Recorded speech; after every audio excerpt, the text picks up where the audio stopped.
The U.S. is cracking down on fentanyl traffickers based out of China. The Biden administration sanctioned 25 Chinese individuals and entities for their alleged involvement in manufacturing and selling fentanyl.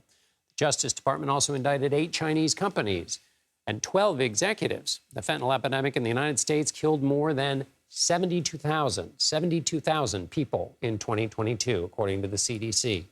For more on this, let's bring in Demetri Sevastopulo. He is a U.S. China correspondent for the Financial Times. Demetri, thank you for being with us. At issue is mostly the precursor chemicals to fentanyl. Can you explain China's role in those? Sure. So until a few years ago, China was actually exporting or smuggling fentanyl itself to the U.S. But in 2021, it scheduled the drug, made it illegal.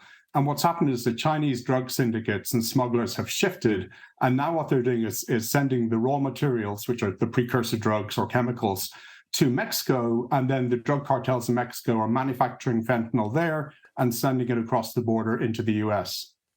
And why aren't the United States and China able to reach an agreement on how to stop these ingredients? Well, I think there's a number of reasons. One is that the two countries were in talks about doing things on drug trafficking, fentanyl and other drugs for a long time. But after Nancy Pelosi went to Taiwan, then the Speaker of the House, in 2022, China stopped a whole range of negotiations with the U.S., including over drug trafficking. Now, the talks have resumed, but they haven't managed to reach any kind of a deal. And there's several issues. I mean, one is the Americans say, are using the talks about fentanyl as a kind of a bargaining chip, and they want to say they'll cooperate if the U.S. does other things. They also say that the U.S. Hasn't done enough to prevent some of the drugs coming into its own country, and that the U.S. has responsibility too. So they're at a bit of a an impasse at the moment. And one of the questions is, if President Biden meets President Xi Jinping at APEC next month, is this going to be one of the issues where the two sides can actually reach some agreement? Is there a financial interest for China? I mean, in other words, are these chemicals lucrative, and that might be a part of the discussion? I don't think there's a financial interest for the Chinese government. And I think probably this problem, if it went away, would actually make life easier for the Chinese government.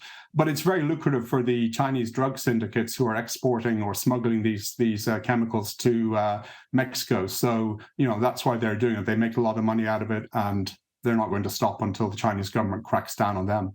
And just to go back to this question of Mexico for a second, Attorney General Merrick Garland, Secretary of State Antony Blinken, and Homeland Security Secretary Alejandro Mayorkas are all traveling to Mexico to discuss fentanyl. What's the hope there with respect to this supply chain? I think one of their main goals is that they convince the Mexican president to invest more money in boosting security, doing more to intercept drugs or precursor chemicals as they're coming into Mexico. But it's going to be a challenge. The Mexican president himself has denied that Mexico is a production site for these drugs. And so that gives you a sense of the steep hill that they have to climb down in Mexico City this week. And is there any other part of the supply chain that is a part of the U.S. diplomatic conversation here? We hear a lot about China and Mexico. Is that basically the major part of it? I think it's the major part, and there have been efforts in the past. The U.S. has promoted efforts to have a trilateral discussion between Mexico, China, and the U.S., but that was also interrupted when Pelosi went to Taiwan, and I don't think that has been resumed since then. Demetri Sevastopulo with the Financial Times. Thanks so much for being with us. Thank you.